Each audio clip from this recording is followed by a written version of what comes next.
Thank you for watching the Chain Trends Crypto Podcast. I have a very special guest with me today, Dr. Justin Goldston. Justin is a professor at Penn State University of Project and Supply Chain Management. Thank you so much for doing this, Justin. Yeah, thanks for having me. It's gonna be fun. It's gonna be fun. Yes, I really look forward to the conversation. Can we just start a little bit? Just tell me a little bit about your background. How where you went to school. How you ended up being a professor at Penn State. Yep. So my daughter's in the background, so apologize for that. But it's okay. Yeah. So I spent about 15 years as a management consultant, primarily in the manufacturing and distribution industry, and that experience was invaluable. And as I went into higher education, now I was able to bring in the practical application, right? So, I went to undergrad at North Carolina A&T, which is a HBCU, historically Black college and university in North Carolina. And then one of the greatest experience I've ever had, because, I grew up in the sticks of North Carolina. So I always tell people, right? And I'm not afraid to say it. Whenever I went to a HBCU, I had culture shock. Right. But it actually taught me a lot, and it taught me a lot about my culture, right, and things like that. And that was an amazing experience. So once I graduated from there, I spent a number of years within the consulting industry, working with a number of organizations, including Blue Buffalo, including Intel, among other organizations. And then during that time, I went to grad school at Penn State University. So, Penn State University has been one of the top institutions for supply chain in the world, year after year. So it's between Penn State, Michigan State, Arizona State. So I actually had clients in Arizona, where a number of them went to Arizona State. So that made for interesting conversations, in the conference rooms on which program had the best supply chain programs. So that was great. But then, from there, I actually said, I can actually be a better consultant if I got a terminal degree. Right. So initially I went into a PhD trying to stay in the industry. Right. But as I was a doctoral mentor, going on. So I was mentoring doctoral students as they entered into PhD programs, and I started teaching at the Jack Welch Management Institute, an executive MBA program, and then seeing the impacts that you made to people's lives. Right, it was like, no, so I actually immediately pivoted to, I wanted to go into higher education, full time. So, I left the industry, and here I am within higher education, and, we're moving on to that. We're going to grow on to that. We'll talk about that shortly. Yeah, definitely. And one of the main reasons I was so excited to talk to you is because for many years in my life, I've never heard or had to pay attention to supply chain. It's like it never was in the news. It never was anywhere. But lately, post-pandemic, we've had some issues, and it's constantly in the news. So I wanted to get some clarity basically on what exactly is, supply chain management. What does it look like today? And then we could get into some Web3 stuff and see if there's improvements or efficiency improvements there.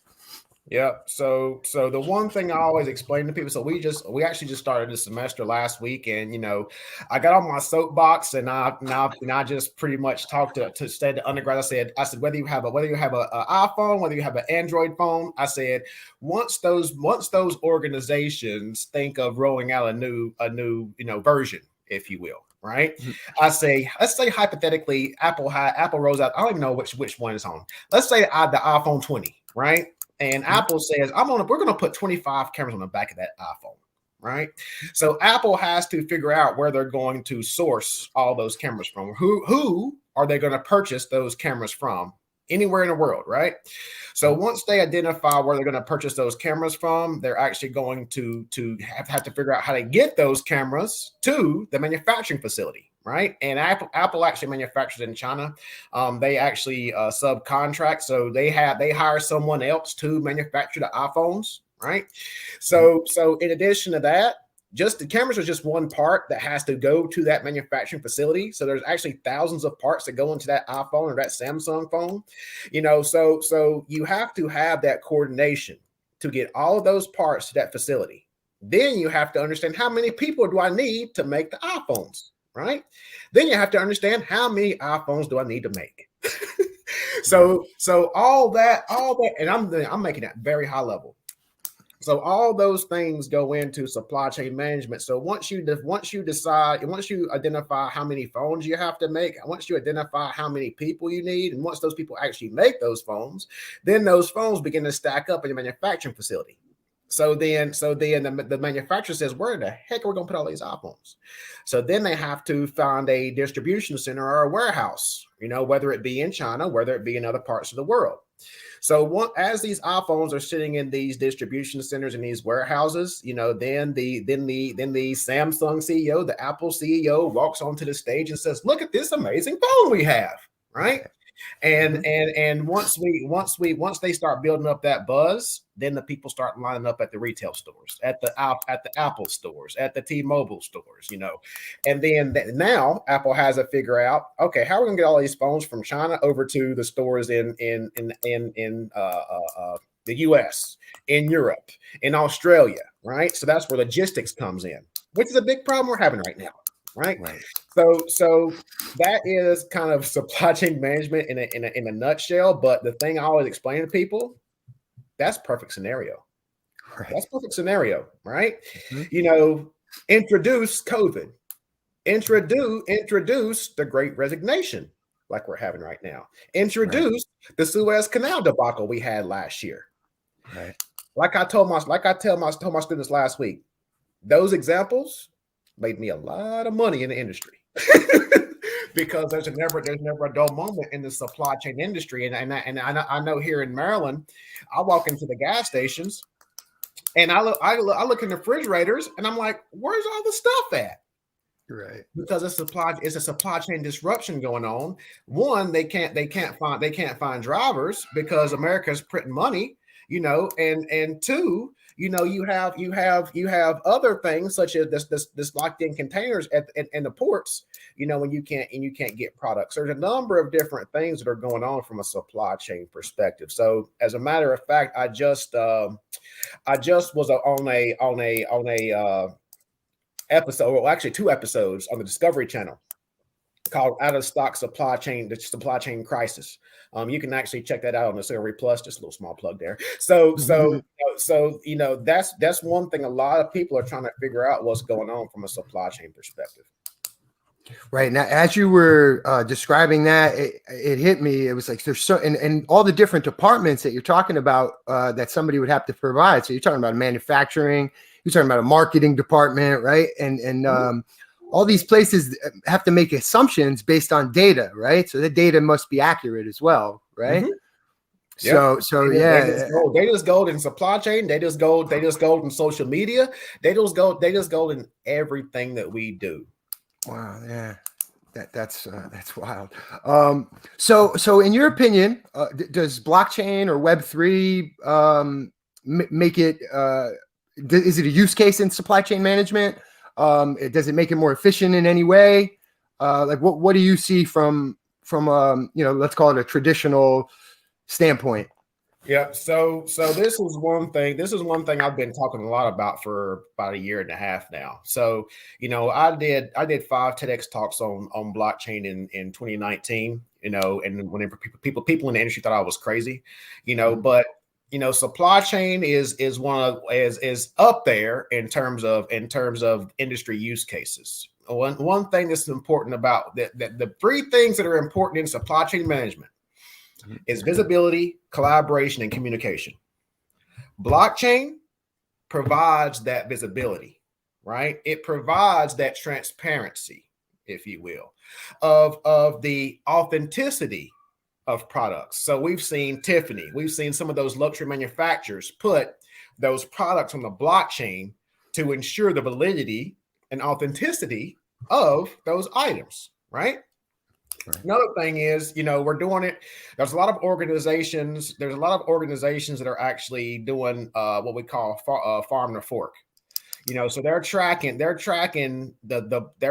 product all the way from the farm to the Wegmans, to the Whole Foods, to the grocery stores.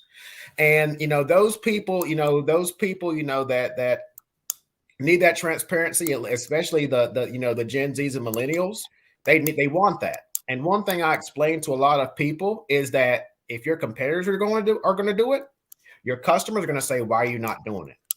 And the one thing that I say on podcasts and on conference presentations is, if as these organizations are beginning to roll out these blockchain solutions, my question is, if you don't have your transaction on the blockchain, what are you hiding? What do you have to hide? Right? And because I'm big on sustainability, because I'm big on social responsibility, blockchain can mitigate the risk of forced labor, of child labor, right, and things like that. Because there's some parts of the world that have been notorious for forced labor and child labor, and then you can actually see the source of the products which you buy, even the materials of the products that you buy. So, for example, if I have a jacket, I can actually see the source of that cotton. So it's not just a finished good, but it also goes all the way down to the materials that make up that particular good. So I know I'm getting a little long-winded, but I'm passionate about this stuff. But I love it. Yeah, no, please. So there have been situations, you can Google it. There have been situations where there have been electronics manufacturers that actually source cobalt out of the Congo, right? And because these areas where you have to get this cobalt are very small, only children can go in those areas. Okay. Now, cobalt's very toxic. Okay. So these children are bringing out these cobalt and they're getting cancer and dying. Oh my God. Right. But you don't hear this stuff now, do you? No, you don't. You really don't. Organizations doing this, right? So, but if we put that on the blockchain, if we say, okay, where is this raw material coming from? We mitigate that risk. Everything starts from with supply chain management. And one of my peers, he's actually adjunct at NYU, Brian Away. He says the world's a supply chain. Think about it. You look around your room right now, the computer you're on right now, it all got there with supply chain management. The keys on that keyboard, it got there because of supply chain management. Yeah. The world is supply chain. That's right. It's so true. Yeah. I actually wrote down, I be as long-winded as you want. We're here to learn. I'm grateful for your time. So please, I didn't want to forget a point during one of your TED Talks. And that's what I was jotting down. That's why I looked down for a second, because I wanted to make sure I brought it up. Was during one of your TED Talks, you had mentioned, and I don't know the specifics, but it led to a government. We found fraud in a government official somehow. Silk Road. Can you? How did that happen? And just to spotlight the transparency of blockchain technology. Yeah. So Catherine Hone. So Catherine Hone I believe, now don't quote me on this, I think she was partner at A16Z, Andreessen Horowitz. That's a big deal in the blockchain space, now, isn't it? But so she became partner at A16Z, and then I think about 3 weeks ago or a month ago, she started her own consulting practice. I'm looking into that one, because that might be a little powerhouse in the making. Cool, yeah. But she did a TED Talk, one of my favorite TED Talks. So going back before I did my TED Talk, there were only like 12 blockchain or crypto TEDx talks, period. Wow. Now there's hundreds, right? Mm-hmm. So she outlined how, in Silk Road, everything was changing hands, money laundering, all kinds of crazy stuff was going on, but they were making payments with Bitcoin, right? And because all Bitcoin transactions are transparent on the Bitcoin blockchain, they were able to track it down. Right. So going back to last year, where individuals held something with the pipelines, right? Because they demanded crypto, because it's transparent, they were able to track those people down. That's right. right? Chose the wrong blockchain. Just saying. Yeah, that's right. It's it's so true because it's so perfect because the narrative really, if you're listening to the media, is cryptos for the the shady doers and the faceless coders and Yeah. money launderers or whatever. And it's like that's not the case at all. And they totally you launder fiat all the time. So is fiat bad? Yes, it is. You know what? It's worse than crypto because in many cases you can't track it. That's right. That's right. Most of the time you can't.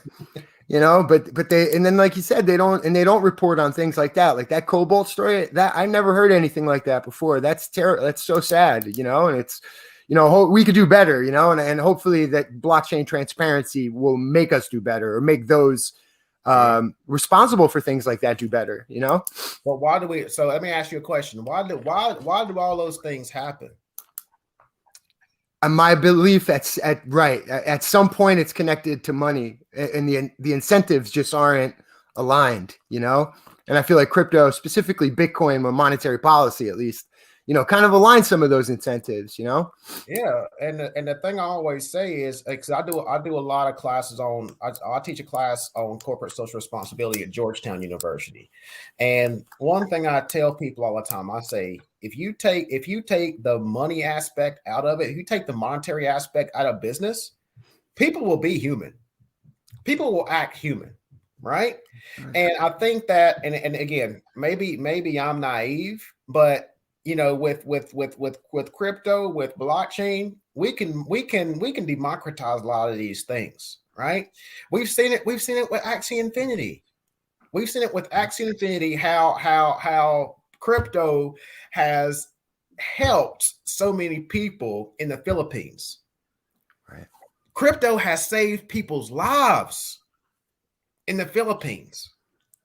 So and the thing is, there's no conversion factor. They can't say, oh, I have to convert this crypto in it. No, and for example, with Axie Infinity, I can transfer over because so in Axie Infinity I have about over 80 teams playing, or 80 individuals playing for me in the Philippines, across Philippines, Sri Lanka, and Africa, right? So whether they're in Sri Lanka, whether they're in the Philippines, whether they're in Africa, they all get SLP, right?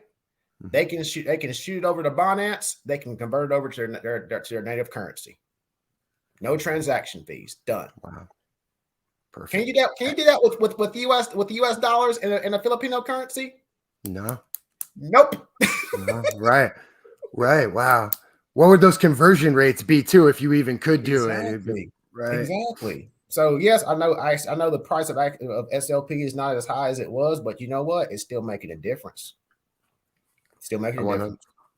Oh yeah, and I think it's still so early too. It's like we're on a downtrend now, so everybody can be a little bearish or whatever. But over a long period of time going forward, I'm still very optimistic about pretty much the entire gaming sector, but quite a few other cryptocurrencies.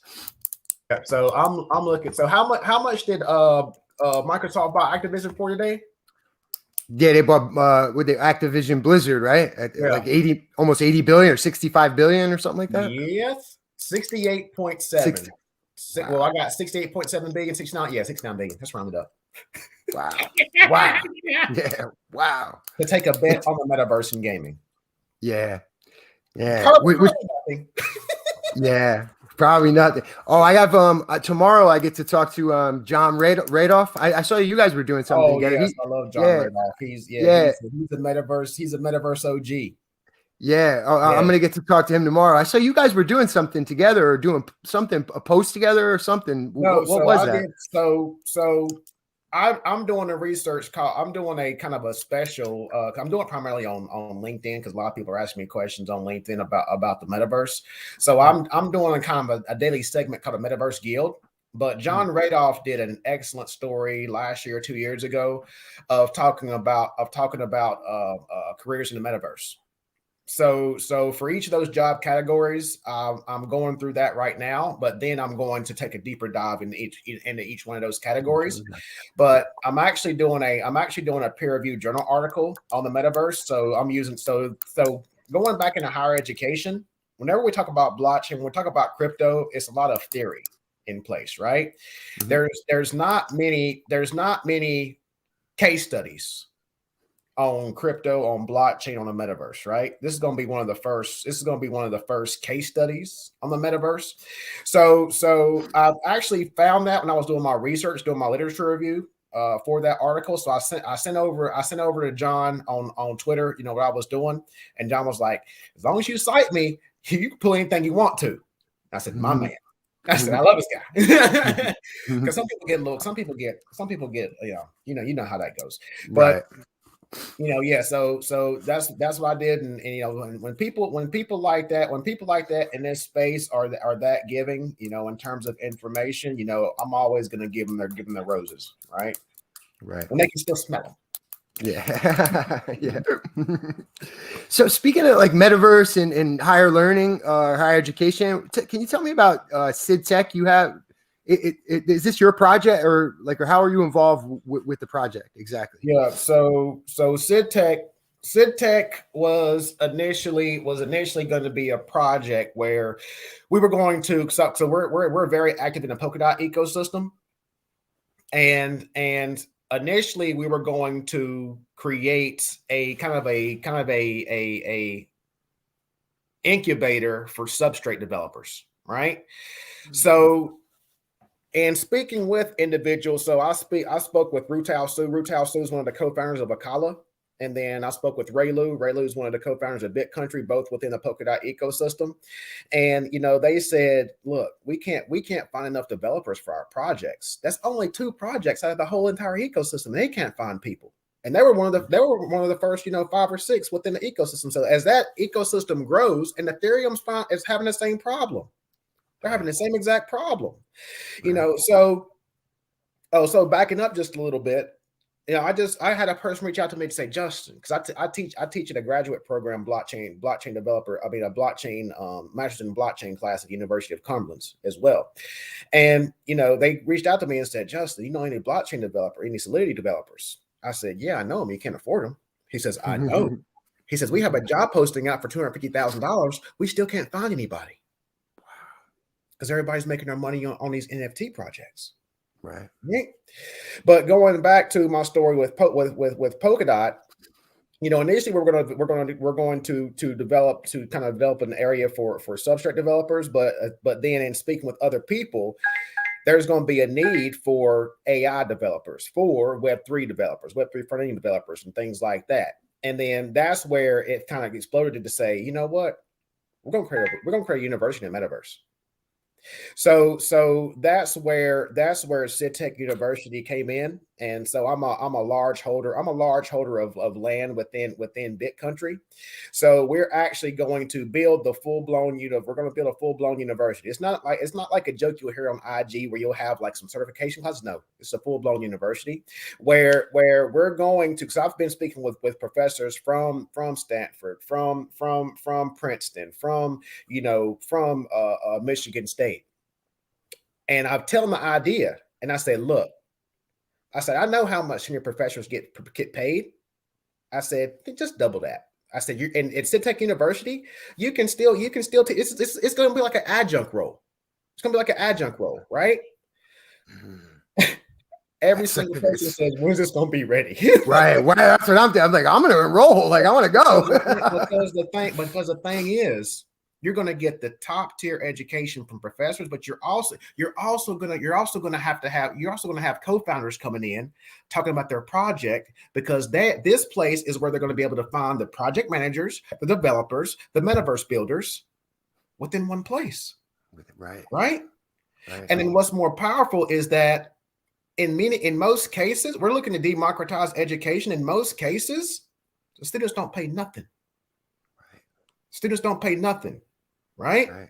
Because the VCs are going to want to come in. You're going to have people that's going to want to come in and advertise in the metaverse, right? Those are the people that's going to be funding this and be funding the institution. It's just like the real universities. When these big organizations want to come in and sponsor an event, they give out grants, right? They give the university money. It's the same exact thing, same exact concept, right? But we're democratizing it. We're not taxing the students, $50,000 a year for education. Right. That's how So it's going to change the world. Yeah, it's beautiful. That's beautiful. It's amazing. Like I'm so happy to hear that. It's something I definitely want to be a part of. I'll enroll. I'll try. I'll do whatever I can. That's amazing. Yeah, that's amazing. And the fact that it's like democratizing, like you said, democratizing something that should be. It's information. It's whatever. And just the fiat system itself has diluted the education system in a sense. I mean, I don't want to get too much into that, but anytime economics are involved, things get funny, right? Mm-hmm. Like, yeah. And this can be such a powerful and freeing thing for people. And just the idea too, like a university in the metaverse, it's like, wow, and we're here, right? Like we're there. That's what's going to bring people. That's what's going to bring people in, right? Everybody is hearing about the metaverse right now. That's what's going to bring people in. And then also on top of that, we heard of the massive open online colleges, massive open online campuses. Those words are kind of used interchangeably, but I enjoyed those. I enjoy reviewing those. But the statistics show there was only like a 5 to 10% completion rate on those, right? So if you have Harvard, MIT, Yale, Stanford giving people free education and they still don't take it, still don't consume it, right? What more can we do? Right. I know. How about we pay people to learn? So the thing, and that's another thing. So the Sydtek University, because we're so early on, it's a big experiment. It's a massive social experiment. We're testing things. If they don't work, you know what? We're at the same place we were when we started, right? But that's the thing. That's the thing with research within higher education. We don't know what the outcome's going to be, but the large institutions get funded like crazy now, don't they? That's right. All right.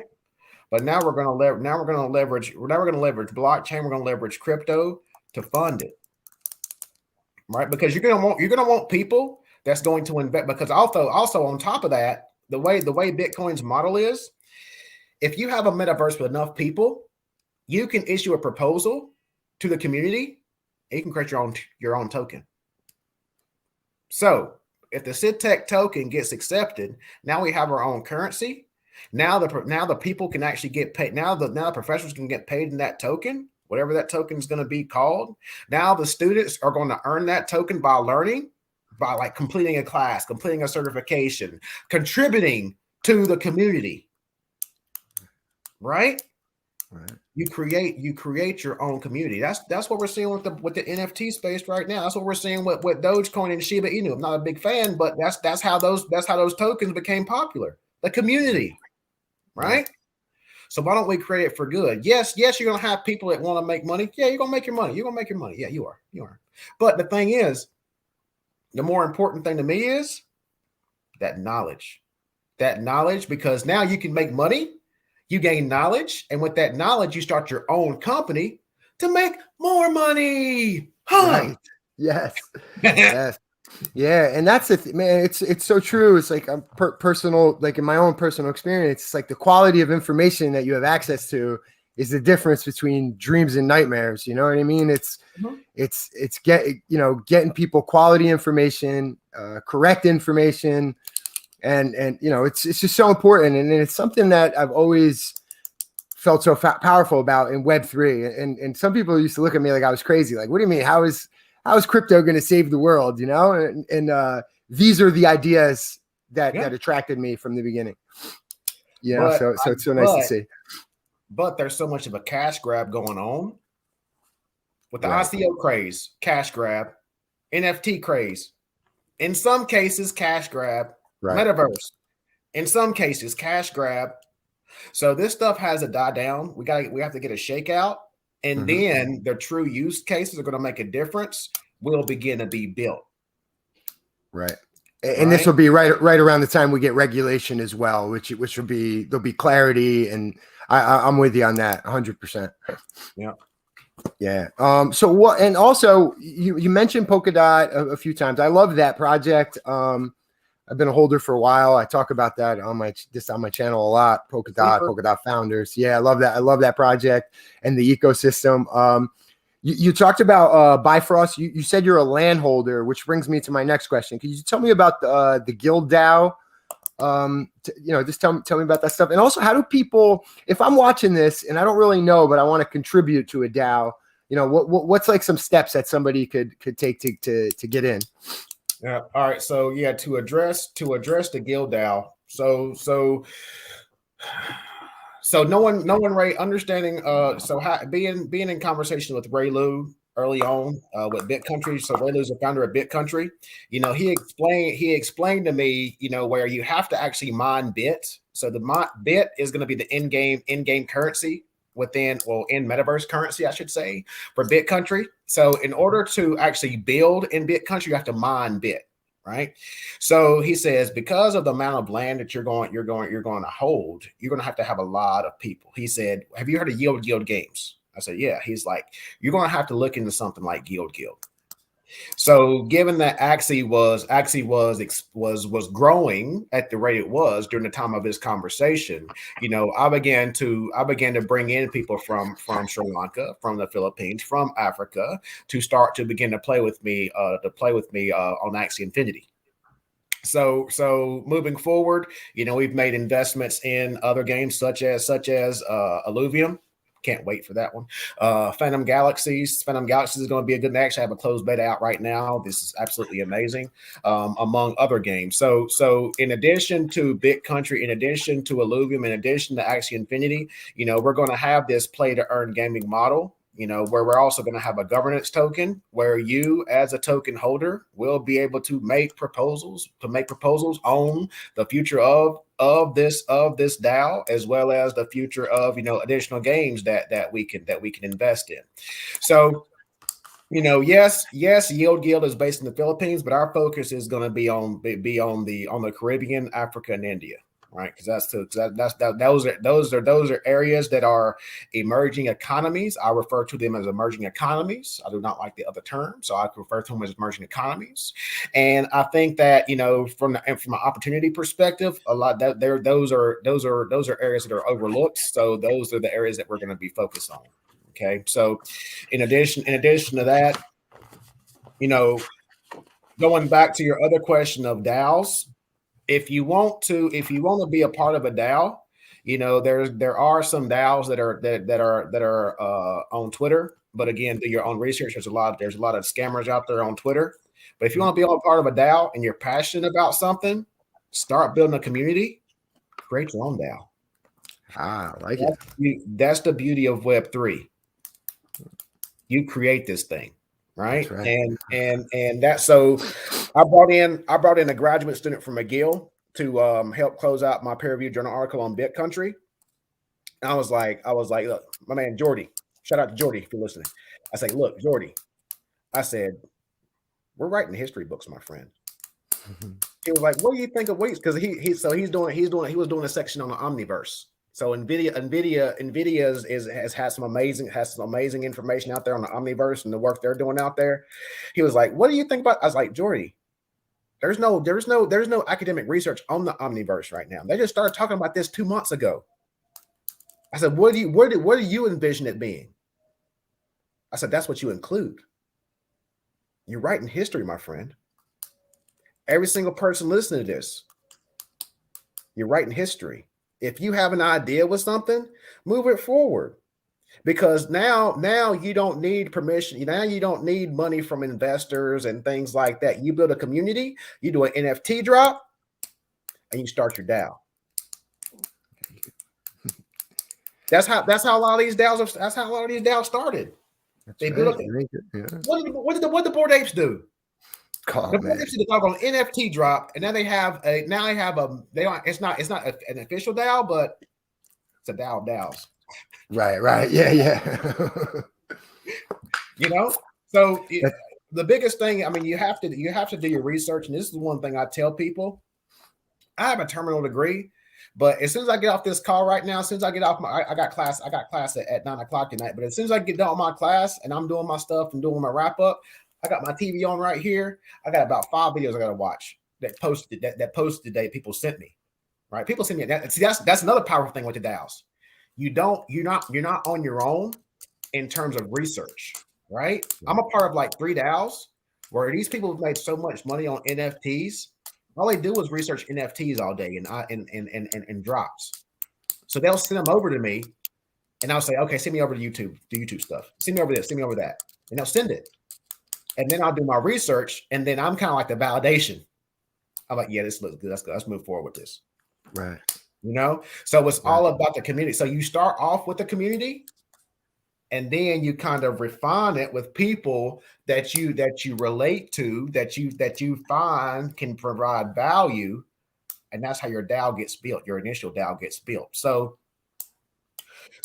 we're actually doing something we refer to as with the Guild DAO and with Sydtek, we're doing so Sydtek's going to be a DAO too eventually. But I said eventually because we're doing something called progressive decentralization. So some people don't like that, but if you start out with a straight DAO from the beginning and you have 1,000 people, you have way too many cooks in the kitchen. How are you able to develop the foundation for something amazing when you got input from thousands of people? Right? Now, again, people would disagree with me on this. Right? But I think that, you have to start off with a subset of individuals, right? You start with the foundation, you start with the mission, you start with the vision of that DAO, and then you begin to expand on creating a true DAO. Now, I was in Clubhouse one night, and actually he was it was one individual. He's a marketing manager for Pixel Vault.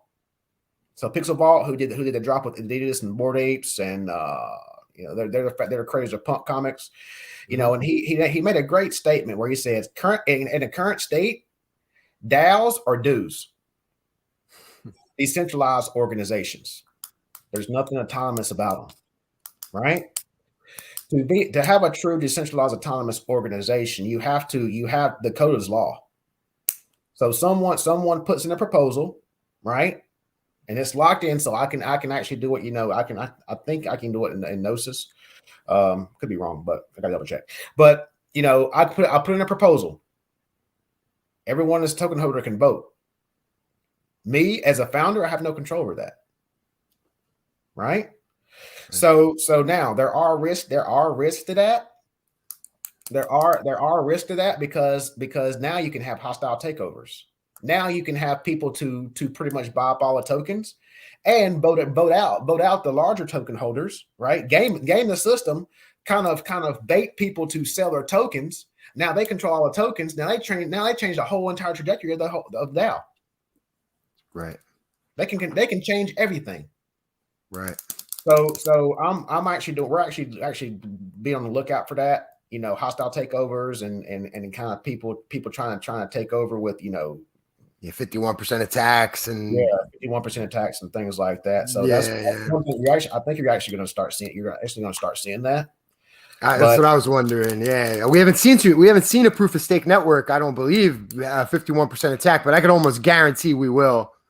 Mm-hmm. I don't know which one. I mean, obviously we'll find out, but could almost guarantee we see it at least once. That's my fear. That's my fear with DAOs right now. Yeah. Still early, my friend. Yes. I was going through one of your other videos, and you were talking about AI, and you called it augmented intelligence. Can you talk a little bit about that? And do you see an intersection where blockchain and AI? Do you see a clear intersection where blockchain and AI meet? So when I refer to Web3, I define Web3 as the collision course. Taking a book out of Linkin Park and Jay-Z. Love that album. Anyway, but it's a collision course between blockchain, AI, and the Internet of Things. Right? That's what I refer to AI. That's what I refer to Web3 as. Right? Mm-hmm. And the reason why I say is augmented intelligence, you know, you'll hear it referred to as artificial general intelligence or general AI or you know things like that. You know, some people use it different ways, but you know, whenever you see you know true AI or general or artificial general intelligence, you know, I say iRobot. You know, iRobot, Terminator, right? We're years away from that. I used to say 10 years away, and then Elon came out and started creating robots. I said, uh-oh. But you know, Uh-oh. I think, and I'm not an AI expert. I'm just a researcher in terms of AI and things like that. But from what I see from an industry perspective, like from a general industry perspective, we're years away from that. But even we're years away from people from people using the kind of the foundational principles of AI, right? Because the reason why I say that is that marketers and salespeople will say AI, but it's nothing but machine learning, right? Now, in terms of the intersection, we're actually seeing it now. So there's a project out called Altered State Machine, ASM. So ASM has an NFT out called ASM Brains. So each brain has its own unique characteristics. And you can actually put these brains into they're called ASM All Stars, I believe. So you can put them in an ASM All Stars. You can train these All Stars. You can train these brains on certain tasks, right? So their use case was that I can actually train these All Stars to play soccer together. So you'll have one brain that's like the collaborator. You'll have one brain that's like the LeBron, right? You'll have another brain that's like, you know, so they'll have different characteristics, like kind of like real life. But the thing is, you're actually training them on data, and you're actually putting on. I mean, it's actually being used in a blockchain game. So that's just one use case. Another use case that they had in their white paper is that you can create trading bots. You can create crypto trading bots with this brain. You can also have metaverse assistants. So you can train these brains on things that they might see in the metaverse, and then you'll have metaverse assistants using this brain. Wow. So there's a number of use cases. So those I mentioned those because those are in the white paper. There's a number of use cases that we're actually going to be testing out. But again, that's where Sydtek University comes in, where it's nothing but a big massive experiment. You know, so we have a number of brains that we're going to be testing out. We're going to see what happens. So whenever you say, do I see the intersection? The intersection is here now. The intersection is here now. You're actually seeing a number of DAOs,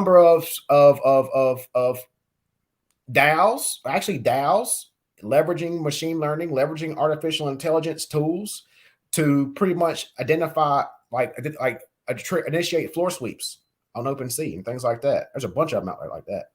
Wow. You know, so we're actually seeing it now. But I would say at the end of the day, that the true intersection between AI and blockchain is closer than you think. It's closer than you think. And then going back to the whole term of augmented intelligence, you're still going to have that human interaction, right? At the current state, individuals still have to create those AI and ML, you know, scripts and protocols and things like that, right? So whenever I say augmented intelligence, AI is not going to learn on its own, right? You still, even if AI provides an output in general industry, so when I say general industry, I'm thinking like supply chain management. You still have to have human eyes and look at it to check the validity, right? You're still going to have to have a human to ensure that AI tool is not biased. That's a big problem we have right now. Big problem. And I think that whenever we move away from that second set of eyes, if you will, we're going to start having problems. Right. Now in the industry, there is. Are you familiar with GitHub? Yeah. Yeah. I spend a lot of time on GitHub. I'm So always watching commits. Yeah. GitHub just rolled out something called GitHub Copilot. GitHub has the largest repository of code now, don't they? Yes. Right? Yes. They were able to take all that code and train an AI tool on that code. So with GitHub Copilot, you're actually using AI to create. You could essentially use AI to create programs, to write programs for you. So that's what I was going to ask you. What exactly is the Copilot? What does it do? It's an AI tool. Okay. So it's probably outside of what the government probably has, Oh, wow, from what I see, right? Preface that. From what I see, it's probably the most powerful tool that the public has, right? Right. From a developer perspective, right? So in the next couple of years, you may have AI developing DeFi protocols, possibly, potentially. I wouldn't trust it, but I'm just saying, Right. So Yeah. the intersection between AI and I say augmented intelligence, we have to still remember AI is only a tool. AI is only a tool. Blockchain is only a tool. IoT is only a tool. Right? That's right. We cannot brainwash ourselves, for like a bird term, I can't think right now. We can't brainwash ourselves to saying that these things are going to solve all the world's problems. You're Right. still going to have this that human eye, that human interaction with that. So for a perfect example, if you go onto a website or something, or if you're like on a word processing program that doesn't have spell checker, you're lost. Your text is terrible, right? It's going to be the same thing. It's going to be the same thing from an AI perspective, from an AI and ML perspective, because we're going to be reliant. The more we're reliant on that, the dumber we're going to get. Right. Yeah, we've already seen it. Like trying to read a map. How many kids could read a map? Or right. It's like, what's that? Or even remember a phone number. You know what I mean? Like what cell phones have done. I come from an era I had to remember my friends' cell phone numbers. Nobody does that anymore. Yeah, so crazy. Like, what's your spouse's phone number? Like, yeah, look it up. Right. Right. Yeah. So you're right. There is a lot of things I think that it can benefit, but we have to be aware of sacrificing intelligence for convenience, pretty much is what you're saying, right? It's everything's based on convenience and speed, right? Right. Everything's based on convenience and speed. And because these tools are marketed in that fashion, that way, people are going to gravitate to it. Right. Because AI is supposed to make things more convenient. AI is supposed to make things more efficient. Now, again, I believe in that too. But I also need to continue to remind myself that it's only a tool. That's it. That's right. It's a good thing. Do you are you a reader? Do you have any books that you would recommend to listeners? I'm actually reading. I'm an audio booker. Just as good. One thing is, I always try to get into the minds of successful people that I view as successful, right? So I study Elon Musk a lot. I idolize the late great Jack Welch. So right now, I've grown a liking to Grant Cardone. So I'm actually reading or actually listening to an audiobook of 10X. Also, give me 10X, okay. So you probably seen this. What do we got? So with the latest thing, this is the next one. Whenever Gary Vee had the Nice. Yeah.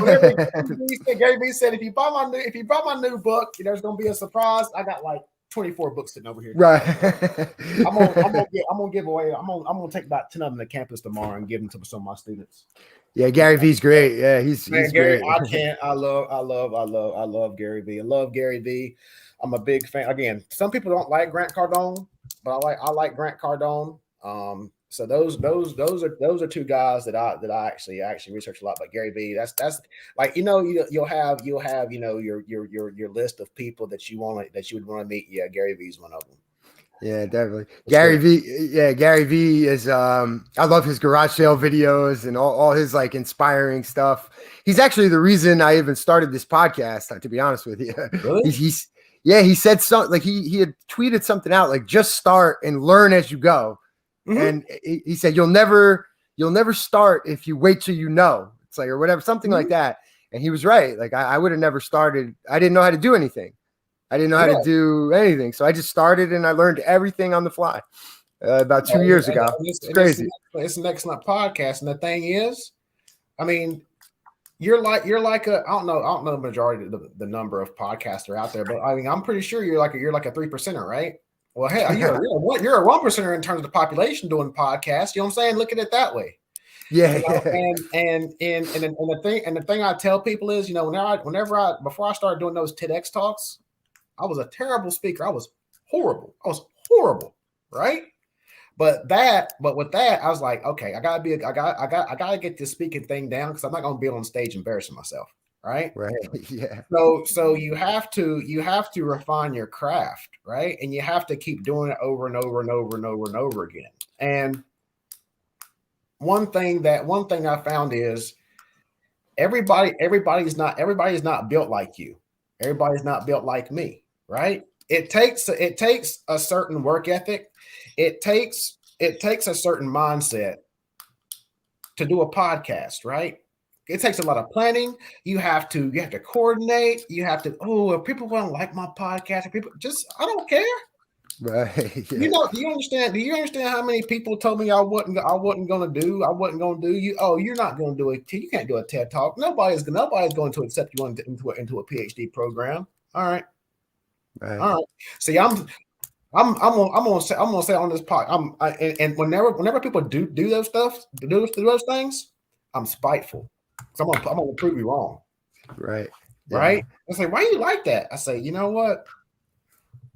You got to be though. You got to be. You have to have confidence in yourself, right? No, you don't have to be cocky, right?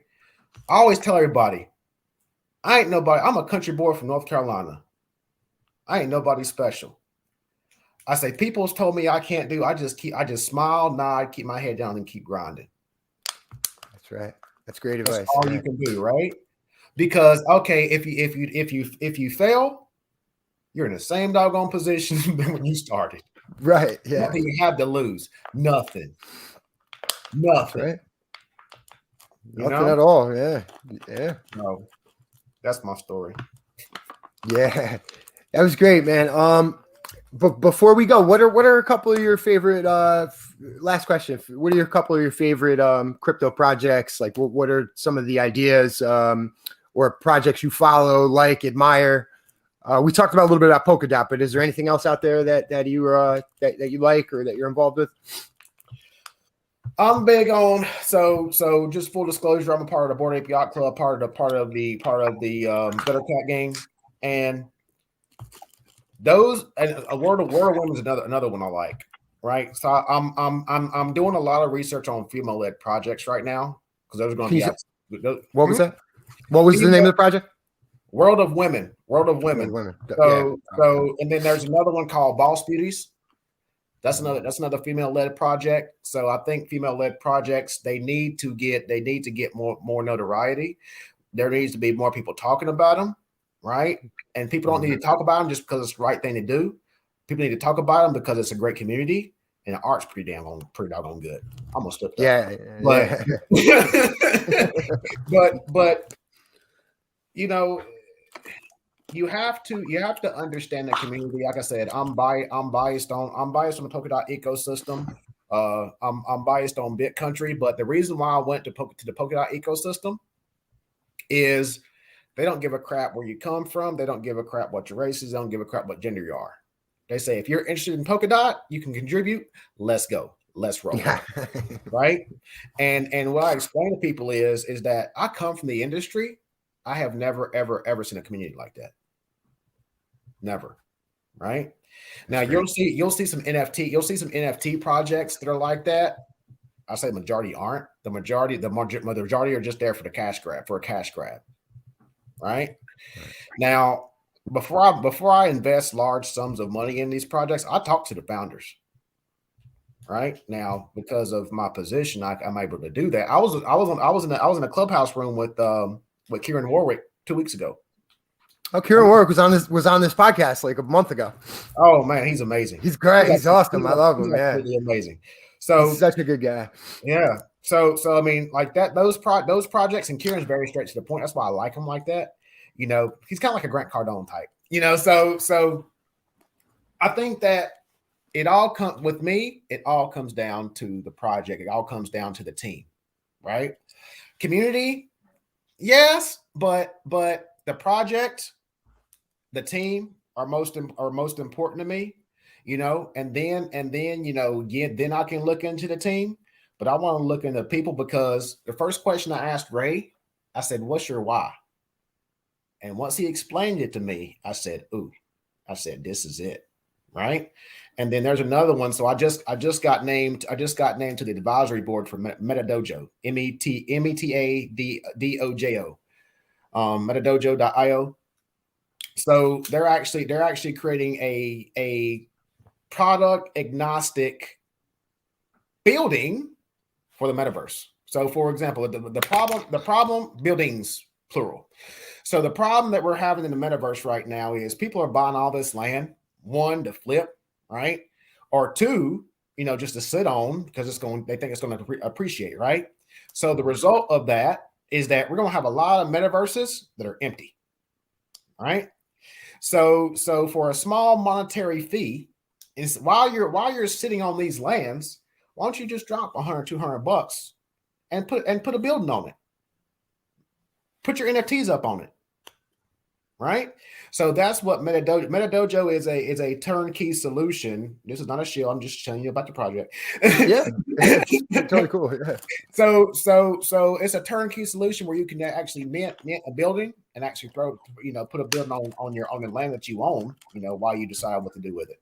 You can host parties, you can put NFTs in there, you know, anything. So again, they're going to start out with Bit Country, but then they also have some partnerships coming out where they can build in these other metaverses that are popular.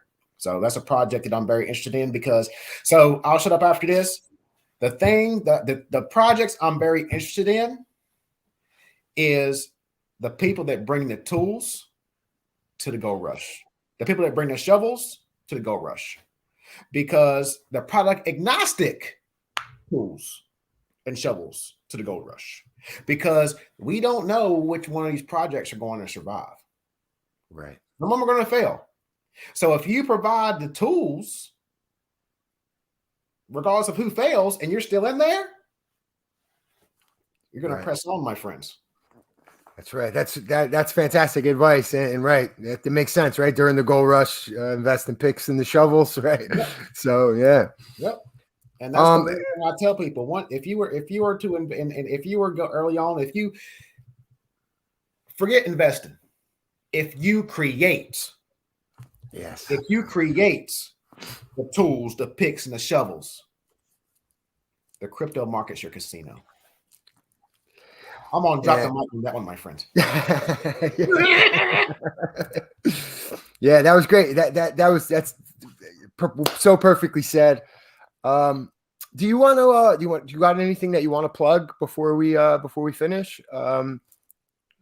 So just follow, if you have it, you can follow me on LinkedIn, Justin Goldston. You can also follow me on Twitter, PhD_Justin. Then our project, Sydtek DAO, SYDTEK DAO at Sydtek DAO, and then also the Guild DAO. Now, if you go to those, you'll actually see our mascots. So on the guild dial, we have the gamer, which is our mutinate. And then if you go to Sydtek DAO, you'll actually see Sydtek University, and you'll see eight of our board apes within Sydtek University walking around. That's wonderful. I'll add links to the description for everything that you just said. So if anybody wants to check that out. Justin, thank you so much. That was amazing. I appreciate your time so much. I learned so much. I think it was a great episode. If you're still watching, thank you so much. Be sure to hit that like button, subscribe for more content like this, and I'll see you guys next time. See you.